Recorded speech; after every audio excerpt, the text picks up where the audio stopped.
Assalamualaikum warahmatullahi wabarakatuh. Nah, di sini saya akan menjelaskan materi tentang Early Intensive Behavioral Intervention atau yang disingkat dengan EIB. Nah, sebelum kita masuk ke materi tersebut, saya akan menjelaskan apa sih itu autisme. Nah, autisme merupakan gangguan perkembangan yang memengaruhi kemampuan anak dalam berkomunikasi, berinteraksi sosial, serta mengatur perilaku. Sejak lama, para pakar berusaha untuk menemukan cara yang tepat agar anak dengan autisme dapat berkembang secara lebih optimal. Nah, salah satu pendekatan yang paling banyak diteliti dan terbukti efektif adalah Early Intensive Behavioral Intervention atau yang disingkat dengan EIB, yang dimana ini adalah sebuah program intervensi yang berlandaskan prinsip Applied Behavior Analysis atau ABA.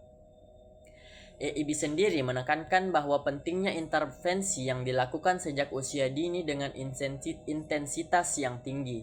Hal ini didasari pada pemahaman bahwa masa kanak-kanak awal adalah periode emas perkembangan otak yang dimana anak ini lebih mudah menerima pembelajaran dan beradaptasi dengan lingkungan. Selanjutnya, saya akan menjelaskan tentang filosofi dan prinsip dari EIB. Nah, EIB sendiri berangkat dari keyakinan bahwa perilaku dapat dipelajari dan diubah melalui penguatan positif.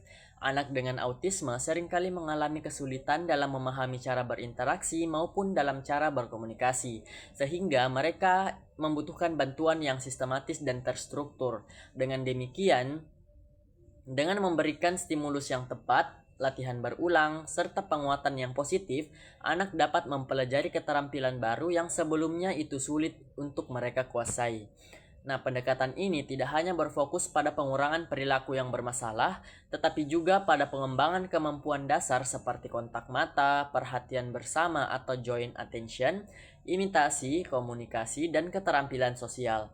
Melalui proses yang konsisten, anak diajak untuk membangun fondasi perilaku yang akan mendukung perkembangan mereka di masa depan. EIB juga berakar dari penelitian Ivar Lovaas pada akhir 1980-an.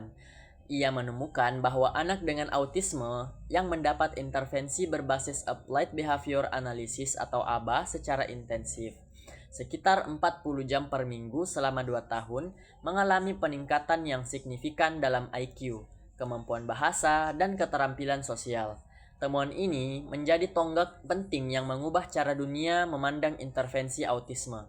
EIB sendiri menekankan 3 hal utama. Yang pertama, early, yang berarti dini, yaitu dimulai sebelum usia 3-5 tahun, yang dimana saat otak anak masih sangat muda. Yang kedua, ada intensif atau intensif, yang dimana dilakukan 20-40 jam per minggu dengan konsistensi yang tinggi. Kemudian yang ketiga, ada behavioral intervention atau intervensi perilaku, yang dimana menggunakan prinsip ABA seperti discrete real training atau DTT, prompting, reinforcement, dan natural environment teaching. Nah, kemudian selanjutnya yaitu ada tujuan EIB. Tujuan EIB bukan sekedar untuk mengurangi gejala autisme, tetapi juga membantu anak dalam belajar berkomunikasi secara lebih efektif, baik itu verbal maupun nonverbal. Kemudian mengembangkan keterampilan sosial anak seperti menunggu giliran, berbagi, dan meniru. Kemudian mengurangi perilaku bermasalah seperti tantrum, agresif, atau perilaku yang repetitif. Kemudian selanjutnya meningkatkan kemandirian dalam aktivitas sehari-hari. Kemudian yang terakhir memberikan kesempatan untuk beradaptasi di sekolah dan di lingkungan sosial. Ada beberapa pandangan ahli luar negeri seperti Ivar Loas tahun 1987 yang menekankan bahwa intensitas tinggi adalah kunci. Ia percaya bahwa semakin dini intervensi dimulai, semakin besar pula peluang anak untuk berkembang mendekati anak tipikal. Menurut Smith tahun 2010 menyoroti pentingnya keterlibatan keluarga. Menurutnya, Tanpa dukungan orang tua yang melanjutkan strategi ABA di rumah, hasil IB itu tidak akan maksimal. Menurut Reikau tahun 2012 menyatakan bahwa IB adalah salah satu intervensi berbasis bukti paling kuat untuk autisme dengan hasil penelitian yang konsisten di berbagai negara. Dan yang terakhir, McDonald's tahun 2018 ia menekankan bahwa aspek aspek teknis seperti pembelajaran yang harus dipecah menjadi unit kecil, latihan berulang yang sangat penting, dan keterlibatan yang harus digeneralisasikan ke berbagai situs agar bertahan lama. Ada juga pandangan ahli Indonesia seperti Sutadi tahun 2015 yang menekankan perlunya adaptasi budaya. Di Indonesia, keluarga besar sering terlibat dalam pengasuhan sehingga program IB harus melibatkan mereka agar konsisten tetap terjaga. Ada juga Wardani tahun 2020. Ia menyoroti keterbatasan tenaga terapis di Indonesia. Ia berpendapat bahwa pelatihan orang tua menjadi solusi praktis agar anak tetap mendapat intervensi intensif meskipun akses ke terapis terbatas. Ada juga Pratiwi 2021.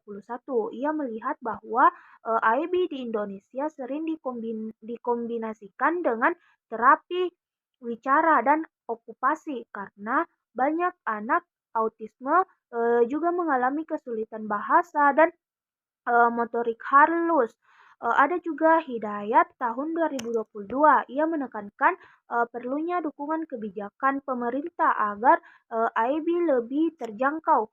Biaya tinggi menjadi hambatan utama sehingga subsidi atau program nasional sangat dibutuhkan. Penelitian internasional menunjukkan bahwa sekitar 40-50% anak menjalani IB intensif dapat mencapai fungsi mendekati anak tipikal dalam beberapa aspek perkembangan. Di Indonesia, meski penelitian masih terbatas, laporan praktis menunjukkan bahwa anak yang mengikuti IB sejak dini lebih cepat menguasai keterampilan dasar seperti komunikasi sederhana, kontak mata, dan regulasi emosi.